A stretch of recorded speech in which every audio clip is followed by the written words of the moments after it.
Yes, student. Now the third point of importance of organizing chapter 5 is clarity in working relationship.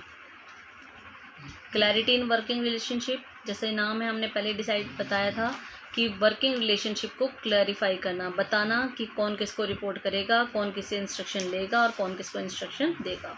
Now organising establishes the working relationship which clarifies the lines of communication. It means it specify who will report to whom. Clearly specify करना कि general manager किसको instruction देगा. मान लो deputy manager को deputy manager देगा supervisor को, supervisor देंगे वर्कर्स को. Now each person knows his superior from whom he has to take order. हर पर्सन को पता होना चाहिए कौन उसका बॉस है, कौन सुपीरियर है जिससे उन्हें ऑर्डर्स लेने हैं.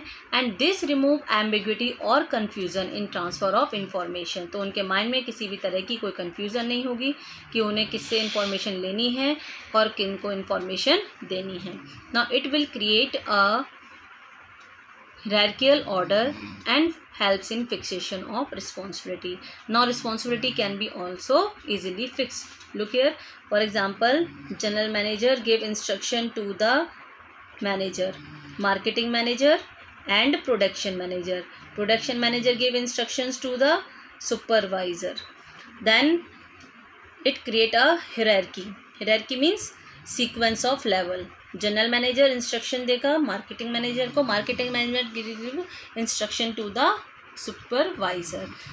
एंड अगर सुपरवाइज़र के पास प्रॉपर इंफॉर्मेशन नहीं पहुंचती है then marketing manager is considered as responsible for the non transfer of information to supervisor. तो यहाँ पर हम रिस्पॉन्सिबिलिटी आसानी से फिक्स कर सकते हैं. So next is development of personnel or employees. Next point is development of personnel. Personnel means employees. Employees की development कैसी होती है? Organizing helps in development of personnel by delegating of work to the subordinate. अब organizing help करती है persons को develop होने में. कैसे? By delegation. इसमें यहाँ पर एक word आया नया, delegation. Delegation means transfer करना. Transfer करना क्या? Authority from superior to subordinate. For example principal ने अपनी कुछ अथॉरिटीज़ किसको दी? वाइस प्रिंसिपल को, कि वो रूटीन प्रॉब्लम सॉल्व करे स्कूल की या फिर टीचर्स की या स्टूडेंट्स की. ठीक है.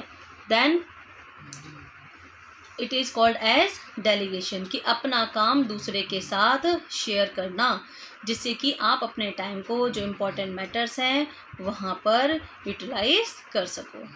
एक एग्जांपल हम और लेके चलते हैं. मान लो मैनेजर ने ट्रांसफ़र किया सुपरवाइज़र को एक्टिविटीज़ की, भाई आप जो है वॉच करें सारी एक्टिविटीज़ वर्कर की और परफॉर्मेंस रिपोर्ट आप प्रिपेयर करो. ये सारा काम किसका था? मैनेजर का.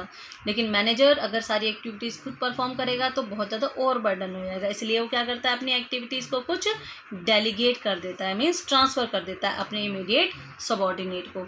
सो यहाँ पर क्या कहता है? Organising helps in development of personal by delegation of work to subordinate. Effective delegation allows the manager to reduce their workload. Manager को तो बेनिफिट मिलता है कि उनका वर्कलोड कम हो जाता है. And by assigning the routine job to the subordinate. And subordinates को क्या बेनिफिट मिलता है? कि उनकी एबिलिटी, उनकी जो है पोटेंशियल को उनको पूरी तरह से रियलाइज़ करने का मौका उन्हें मिल जाता है.